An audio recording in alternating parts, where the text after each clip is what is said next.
Hello be learning institute family members, my self Reshma देवानी। हम लोग कर रहे हैं 11th-12th CBSE business studies subject. अभी शुरुआत में हम कुछ फंडामेंटल कंसेप्ट्स पढ़ रहे हैं, जैसे कि बिजनेस का मतलब क्या होता है, उसके कैरेक्टरिस्टिक्स क्या होते हैं, उसके ऑब्जेक्टिव्स क्या होते हैं।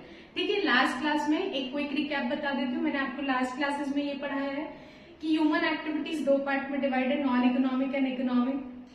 नॉन इकोनॉमिक एक्टिविटी मतलब हम ऐसी एक्टिविटी कर रहे हैं जिसमें हमारा मोटिव प्रॉफिट अर्निंग नहीं है। इकोनॉमिक एक्टिविटी मतलब जिसमें हमारा मोटिव है कि हमको प्रॉफिट कमाना है, तो उसको क्या बोला जाता है, इकोनॉमिक एक्टिविटीज। इकोनॉमिक एक्टिविटी मतलब मुझे प्रॉफिट अर्न करना, उसमें से इमर्ज हुई ये term business, profession and employment. Business मतलब जहां मैं अपना बिजनेस कर रही हूँ जिससे मुझे बदले में क्या चाहिए, प्रॉफिट चाहिए। प्रोफेशन मतलब मेरे पास कोई क्वालिफाइड डिग्री है, प्रोफेशनल हूं मैं अपनी सर्विसेज देके बदले में फीस चार्ज कर रही हूँ। एम्प्लॉयमेंट मतलब क्या होता है, एम्प्लॉयमेंट मतलब मैं किसी के अंडर काम कर रही हूँ जिसके बदले में मुझे सैलरी या वेजेस मिल रहे हैं।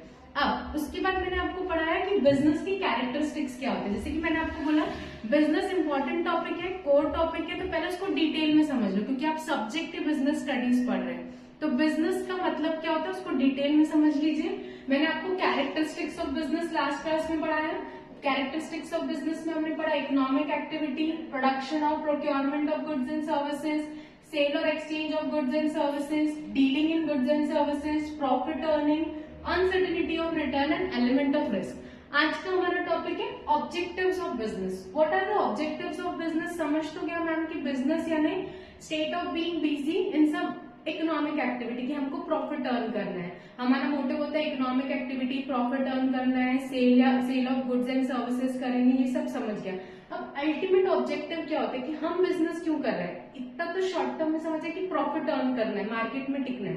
बट ब्रॉडर व्यू अगर आप देखें कि ओवरऑल बिजनेस का गोल क्या है, ऑब्जेक्टिव्स या गोल्स क्या है, तो उसको 3 पार्ट में आपके सिलेबस में डिवाइड किया गया। देखिए, ऑब्जेक्टिव्स ऑफ बिजनेस में है ऑर्गेनाइजेशनल या इकोनॉमिक ऑब्जेक्टिव्स बोलते हैं, social objective and personal objective. अब व्हाट आर ऑर्गेनाइजेशनल ऑब्जेक्टिव, यानी जिसको हम इकोनॉमिक ऑब्जेक्टिव बोलते हैं, जिसके लिए प्राइमरी हमने बिजनेस शुरू किया है, दैट इज प्रॉफिट अर्न करना है, सर्वाइवल, मार्केट में टिकना है, और एक टाइम के बाद हम एक्सपेक्ट करते हैं कि ग्रोथ, क्योंकि हमको बड़ा भी होना है। ऐसा नहीं जहां से शुरू किया वही है, छोटी दुकान, एक दुकान खोलेंगे, छोटी खोलेंगे, फिर बिजनेस बढ़ेगा तो बिजनेस बड़ा करेंगे, बड़ी होगी, फिर उसके बाद क्या होगा, एक दुकान से 2 दुकान खरीदेंगे, फिर स्टॉक ज्यादा होगा तो गोडाउन लेंगे, फिर अगर हम बहुत बड़े हो जाते हैं तो हम फ्रेंचाइजीज बांटते हैं कि हम अपने यूनिट सेल करते, लोग हमारा ब्रांड नेम खरीदते हैं, आउटलेट्स खोलते, जैसे कि बाटा कंपनी हो गई, हल्दीराम हो गया, ऐसे बहुत सारे एग्जाम्पल्स है।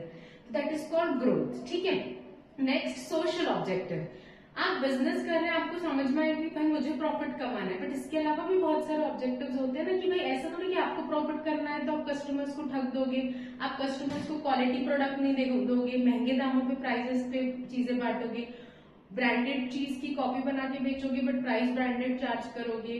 मतलब अगर आपका होटल बिजनेस है, ऑल आप एडल्टरेटेड गुड्स बेच रहे हो, फूड बेच रहे हो, ये सब चीजें आपको नहीं करनी है। तो सोशल ऑब्जेक्टिव क्या होता है, क्वालिटी प्रोडक्ट देखना है, अनफेयर ट्रेड प्रैक्टिसेस नहीं करनी है, एम्प्लॉयमेंट जनरेट करना है। जब आप कोई बिजनेस करते हैं तो सोसाइटी के ही लोग आपके कंज्यूमर बन के आते हैं ना, कंज्यूमर कस्टमर, तो वो आपसे एक्सपेक्ट करते हैं कि आप क्या करेंगे, उनको जॉब्स देंगे। ऑब्वियसली बात है, मुझे बिजनेस चलाना है तो मैं लोगों को तो काम दूंगी, क्योंकि बिजनेस चलाने के लिए, काम करने के लिए भी लोग सोसाइटी से ही आते हैं, और जो मेरा प्रोडक्ट खरीदते हैं वो भी लोग सोसाइटी या समाज से ही आते हैं। तो it's give and take relationship. Protection of environment में बिजनेस करें तो मुझे ध्यान देना कि एनवायरमेंट को हार्म नहीं हो। कम्युनिटी सर्विसेज मतलब सोशल सर्विस एंड ऑल करना चाहिए। वेलफेयर ऑफ एम्प्लॉयज, अपने एम्प्लॉयज का ध्यान रखना चाहिए, ये सब हेड पॉइंट।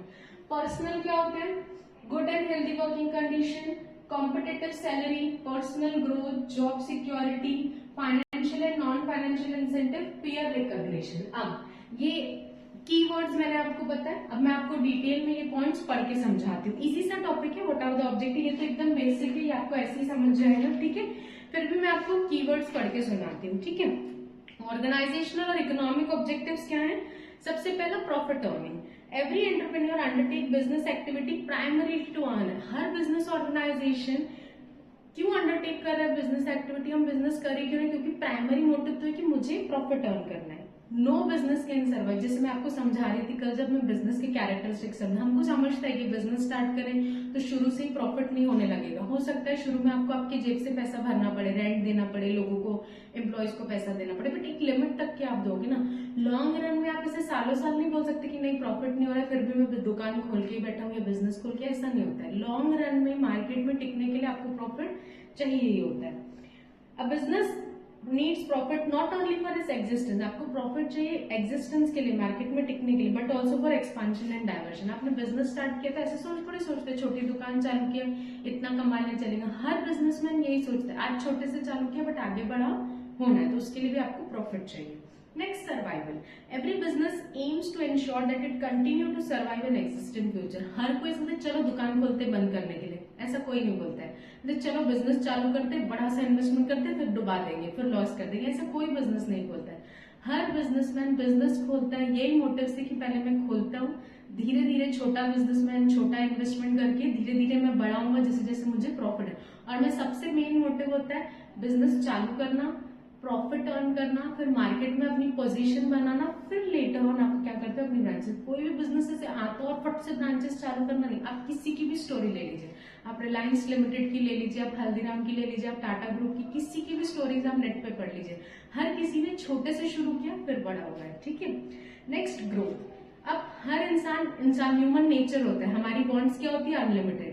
हमने बिजनेस स्टार्ट किया, प्रॉफिट अर्न होना शुरू हो गया, हमने मार्केट में एग्जिस्टेंस कर लिया, सर्वाइवल कर लिया, अब हमारी नीड बढ़ेगी कि हमको क्या करना है, ग्रोथ करना है। What is growth? Growth of business indicates how well it's exploit it's potential opportunity. Market में एन नंबर ऑफ अपॉर्चुनिटी, और अब तो डिजिटल आ गया है, चीजें सब ऑनलाइन भी हो गई, तो आप तो बिजनेस फिजिकल भी कर सकते हो, ऑनलाइन, तो अपॉर्चुनिटीज आपके चारों हो रहे हैं। आप कैसे अपॉर्चुनिटीज को ग्रैब कर सकते हो, आप पे है। ग्रोथ इज मेजर्ड इन, कैसे डिसाइड करते हैं हम कि रिलायंस लिमिटेड बहुत अच्छी चल रही है, जिसका सेल ज्यादा होता है, सेल ज्यादा, अकाउंट्स के बच्चों, सेल जितना ज्यादा प्रॉफिट उतना ज्यादा। तो आपका सेल वॉल्यूम बढ़ रहा है यानी आप ग्रो कर रहे हैं। आपके नंबर ऑफ एम्प्लॉयज, मैं अपने यहाँ ज्यादा एम्प्लॉयज को क्यों अपॉइंट करूंगी, जब मेरा बिजनेस बढ़ा हो रहा है तब तो ज्यादा लोगों की जरूरत पड़ेगी। ये सब इंडिकेशन होते हैं कि आप क्या कर रहे हो, ग्रो कर रहे हो। मार्केट शेयर, मार्केट में आपका शेयर बढ़ता है। नंबर ऑफ प्रोडक्ट्स, आज आप एक product, Reliance limited best example है। आज किस चीज में रिलायंस नहीं है, पहले एक से शुरू किया था, आज मोबाइल टेलीकम्युनिकेशन सेक्टर, आज ऑलमोस्ट सेक्टर में रिलायंस लिमिटेड है। तो ये होता है कि हम एक चीज में आते हैं, धीरे धीरे हम क्या करते हैं, ग्रो करते हैं, क्योंकि यही एक अच्छे बिजनेसमैन का इंडिकेशन होता है कि आप छोटे से शुरू करो बट अपने पोटेंशियल तक के जाओ, धीरे धीरे करके आप बड़े हो। तो ये था हमारा ऑर्गेनाइजेशनल ऑब्जेक्टिव। सबसे पहला प्रॉफिट अर्न करना, क्योंकि बिजनेस को टिकाना है। सेकेंड, सर्वाइवल, क्योंकि आपको एग्जिस्टेंस जमाना है मार्केट में अपना। थर्ड, ग्रोथ, एक बार आप जम गए उसके बाद आप अपने बिजनेस को क्या करेंगे, एक्सपांड। नेक्स्ट, सोशल ऑब्जेक्टिव क्या होता है, आप जिस समाज से आपके कंज्यूमर कस्टमर आते हैं आपका प्रोडक्ट खरीदने, जिस सोसाइटी से लोग आपके यहाँ के जॉब करते हैं, वो आपसे एक्सपेक्ट करते हैं कि आप जो भी प्रोडक्ट बेच रहे हैं, देखिए आपको नहीं बोला जा रहा है कि आप समाज सेवा के लिए फ्री ऑफ कॉस्ट चीजें बांटिए, वो तो बिजनेस ही नहीं कहलाता है। बट आपसे डेफिनेटली ये एक्सपेक्ट किया जाता है कि जब आप कोई भी चीज मार्केट में बेच रहे हो तो उसका प्राइस एक नॉर्मल फेयर प्राइस है, ना एकदम हाई ना एकदम लो। कुछ प्रोडक्ट्स हैं जो लग्जरी प्रोडक्ट है, हम उसकी बात नहीं कर रहे, ऑडी, BMW, लग्जरी घर, हम इन सब की बातें नहीं कर रहे, हम नॉर्मल बेसिक नेसेसिटी की जो चीजें उसमें एक्सपेक्ट किया जाता है बिजनेस से कि वो फेयर प्राइसेस पे दे। बाकी तो देखो, ऐसा नहीं बोल सकते ऑडी वाले खुद को इतनी महंगी कार क्यों बेच रहे, नहीं बोल सकते, वो तो है ही लग्जरी, उसने बोला है कि वो महंगी बेचेगा, तो वो नहीं है गवर्नमेंट आपसे एक्सपेक्ट कर रही है सोसाइटी कि आप ऑडी कार सस्ते पे बेचो, वो तो लेंगे वो कि जो महंगी ले सकते हैं, हाँ महंगी बेचो। बट हम बात कर रहे हैं basic necessity, food, clothing, shelter, health and education, इन सब चीजों में अगर आप हैं तो आपको ये फेयर प्राइसेस पे लोगों को देना चाहिए। Business should ensure that there is regular supply, और आपका प्रोडक्ट अगर आप कोई भी चीज बेच रहे हैं मार्केट में तो रेगुलर सप्लाई हो, ताकि कस्टमर्स को शॉर्टेज नहीं हो, और रीजनेबल प्राइस पे। अडल्टरेटेड गुड, मिलावटी सामान ना बेचे, इंफीरियर क्वालिटी गुड्स नहीं बेचें, क्योंकि आप इंफीरियर क्वालिटी सस्ते पे तो दे देंगे, अल्टीमेटली फिर कस्टमर की क्या होगी, तबियत खराब होगी। अनयूजेबल और हार्मफुल प्रोडक्ट्स नहीं बेचना चाहिए। Next, avoidance of unfair trade practice, just because आपको प्रॉफिट कमाना है, आपको बड़ा होना है, तो आप दूसरों का फायदा उठा के आगे नहीं बढ़ सकते, that is unfair. Not indulge in anti social और अनफेयर ट्रेड प्रैक्टिसेस, जैसे कि ब्लैक मार्केटिंग। ब्लैक मार्केटिंग मतलब क्या होता है, होर्डिंग करके रखना, मार्केट में अफवाह फैलाना कि चीजों के प्राइसेस बढ़ गए हैं, फिर वही चीजें ज्यादा पे बेचना, that is called black. Hoarding जमा करके रखना, ब्लैक मार्केटिंग मतलब आप कमा भी रहे हो और वो पैसा गवर्नमेंट को नहीं बता रहे हो, उस पर टैक्स पे नहीं कर रहे हो। एडल्टरेशन, मिलावट करके बिजनेस, जैसे हम बहुत टाइम देखते हैं छापे पड़ते हैं दिवाली एंड ऑल के टाइम, मिठाइयों में नकली खोआ एंड ऑल मिला के मिठाइयां बेची जाती है क्योंकि उसमें प्रॉफिट ज्यादा होता है, बट छापे पड़ते तो समझ में आते क्यों मिला, अल्टीमेटली आप किसी की लाइफ के साथ खेल रहे हो, तो ऐसा बिजनेस आपको नहीं करना है। Supply of quality products at fair prices, avoidance of unfair trade practices, generation of employment. ये तो बट ऑब्वियस है कि मैं बिजनेस करूं तो मुझे लोग लगेंगे काम करने के लिए, जिस टाइप का मेरा बिजनेस उतने लोगों को मैं अपॉइंट करूंगी, तो मुझे एम्प्लॉयमेंट अपॉर्चुनिटी। इसमें कीवर्ड ये है कि आप जब किसी को एम्प्लॉयमेंट दे रहे हो तो कास्टिज्म बेसिस पे, ये सब चीजों के बेसिस पे नहीं देना चाहिए। रिलीजन, ये हिंदू है, ये मुस्लिम है, ये मेल है, ये फीमेल है, इस बेसिस पे आपको नहीं, जिसका जो कैलिबर उस हिसाब से आप उसको क्या देंगे, जॉब देंगे। That is called employment opportunity. Should create sufficient employment opportunity without any discrimination is caste, religion and sex etcetera. ठीक है।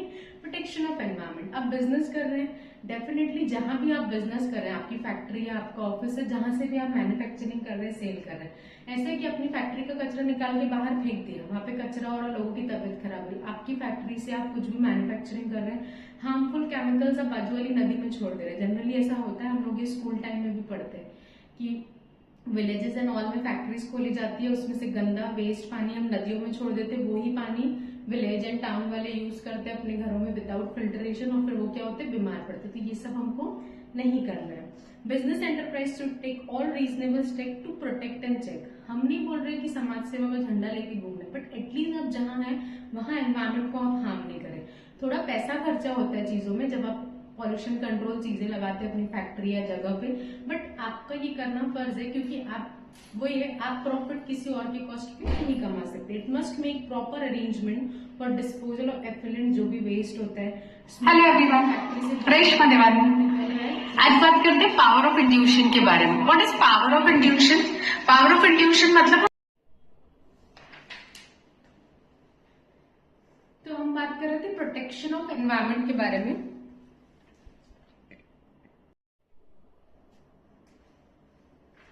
तो हम बात कर रहे थे प्रोटेक्शन ऑफ एनवायरमेंट के बारे में। हमको ध्यान देना है कि हमारी फैक्ट्री या मैन्युफैक्चरिंग यूनिट या जो भी चीज आप बिजनेस परस्यू करें उससे एनवायरमेंट को हार्म ना हो।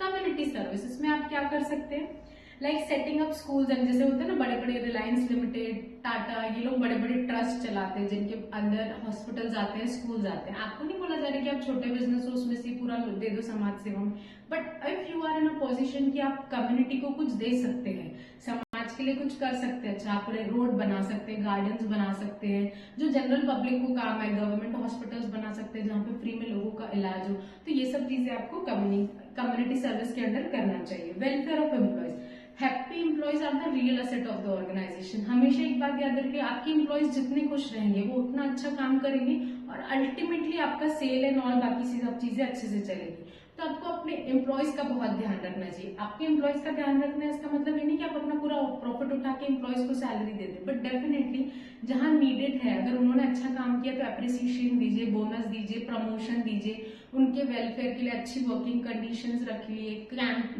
कैंप्स एंड ऑल ऑर्गेनाइजेशन कर दीजिए, ये सब चीजें हम कर सकते हैं। No business can succeed without contribution of its employees. तो business should aim to provide fair wages, जो जितना काम करे उसको उसकी मेहनत का पैसा जरूर दे। Reasonable working and living condition to the workers. तो ये मैंने आपको पढ़ाया social objectives of the business, quality products at fair prices, avoidance of unfair trade practices, generation of employment, protection of environment, community service, welfare of employee. अब last बचा है हमारा personal objective. What are the personal objectives of the business, ये एक बार हम देखते हैं।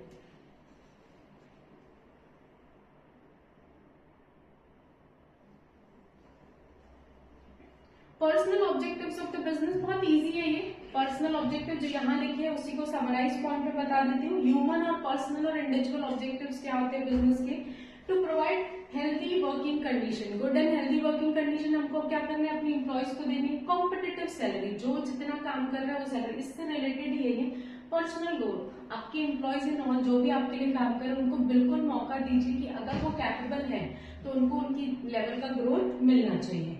To provide opportunity for personal, सिर्फ आके कोई काम कर रहा है सैलरी लेके जाना नहीं, आप अच्छे सेमिनार्स ऑर्गेनाइज कर सकते हैं, ओरिएंटेशन प्रोग्राम जिसकी कम्युनिकेशन स्किल इंप्रूव हो, उनको ट्रेनिंग दी जा सकती है, आप डिजिटल कुछ चीजें सिखा सकते हैं। ऐसे एन नंबर ऑफ चीजें होती है जो बहुत सारी ऑर्गेनाइजेशंस करती हैं। तो आपको अपने एम्प्लॉयज की अपलिफ्टमेंट के लिए भी ये चीजें करना चाहिए। बस ऐसा नहीं कि रेगुलर बेसिस पे वो आ रहे हैं, काम कर रहे हैं और चल करके चले जा रहे हैं। तो एक्स्ट्रा में चीजें हमको ये करनी चाहिए। टू प्रोवाइड रीजनेबल सिक्योरिटी, जैसे स्पेशली फैक्ट्रीज एंड ऑल में जब वर्कर काम करते हैं, फायरवर्क्स एंड ऑल कर रहे हैं, तो उनको प्रॉपर हेलमेट, ग्लव्स, ये सब चीजें, जैसे कोल माइंस में वर्कर्स काम करते हैं तो ये सब चीजों की सिक्योरिटी एंड ऑल का ध्यान रखना। फैक्ट्री एंड ऑल में उसमें प्रॉपर इलेक्ट्रिक फिटिंग, कहीं पे भी कुछ भी मशीनरीज है उसका रेगुलर लेवल पे, रेगुलर बेसिस पे रिपेयर एंड मेंटेनेंस होना चाहिए। ये सब चीजों का हमको क्या करना चाहिए, ध्यान देना चाहिए। Financial and non financial incentive देना चाहिए। फाइनेंशियल इंसेंटिव तो सबको पता है, सैलरी बढ़ा के देना, बोनस देना। What are non financial incentives? Non financial incentives मतलब गेट टुगेदर्स कर लिया, सोशल गैदरिंग्स कर लिया। आप क्या कर सकते हो, ये बेनिफिट्स एंड ऑल अपने एम्प्लॉयज को दे सकते हो, जिससे उनका मॉरल, मोटिवेशनल सेशन, ये सारी चीजें भी आप अपने ऑर्गेनाइजेशन में या उनकी मेंटल वेलनेस पे कुछ आप उनको बता सकते हैं। ऐसे बहुत सारे सोशल चीज होते हैं जिसपे आप उनकी मदद कर सकते हैं। Peer recognition and encouraging employee to take initiative and participating in decision. Peer recognition मतलब क्या होता है, ये हम और डिटेल में आगे भी पढ़ेंगे। आप अपने एम्प्लॉयज को रिकॉग्निशन दीजिए। मतलब जब भी डिसीजन मेकिंग होती है ऑर्गेनाइजेशन में तो बहुत बार आपके एम्प्लॉयज का सजेशन बहुत मैटर करता है। ऐसा ना सोचे कि ये एम्प्लॉय है तो हम इसका क्यों ले, सिर्फ बोर्ड ऑफ डायरेक्टर्स खुद ही डिसीजन ले, ऐसा नहीं होना चाहिए। आप अपने एम्प्लॉयज को जहां जरूरत है वहां इन्वॉल्व करके क्या कर सकते हैं, डिसीजन मेकिंग में ले सकते हैं। तो आप अगर उनको डिसीजन मेकिंग में लेंगे तो उनको भी फील होता है कि हाँ ऑर्गेनाइजेशन वाले हमको भी क्या कर रहे हैं, हमारा पार्टिसिपेशन कर रहे हैं। एम्प्लॉयज पार्टिसिपेशन रहता है तो वहां पे बेटर डिसीजन मेकिंग होती है, क्योंकि अल्टीमेटली आपके एम्प्लॉयज ही होते हैं जो बैक ऑफिस आपकी सारे काम करते हैं। तो अपने एम्प्लॉयज को भी इन सब चीजों में इन्वॉल्व करना चाहिए। ठीक है, तो मैंने आपको पढ़ाया what are the objectives of business organisation, जिसमें हमने 3 पार्ट देखे, organisational objective, social objectives, personal objective. Organisational objective में देखा प्रॉफिट अर्निंग हमारा मेन बेसिक ऑब्जेक्टिव होता है, सर्वाइवल, बिजनेस को मार्केट में टिकना है, ग्रोथ। अगर एक लेवल पे आ गए तो फिर एक्सपांशन एंड डाइवर्सिफिकेशन, अलग अलग चीजों में हम बढ़ा सकते हैं। सोशल ऑब्जेक्टिव्स में हमने देखा quality products at fair prices, avoidance of unfair trade practices, generation of employment, protection of environment, community service, welfare of the employee. Last personal में good and healthy working condition, competitive salary, personal growth, job security, financial and non financial incentive, and the last one peer recognition. तो ये topic था आपका objectives of the business organisation. 11th wise देखें तो almost हमने first chapter जो आपका है बिजनेस स्टडीज का वो 80% कवर कर दिया। बाकी तो जनरल बेसिक टॉपिक है जो 11th and 12th both students देख सकते हैं। होप सो आपको समझा, कुछ भी डाउट्स हो तो आप पूछ सकते हैं। Thank you.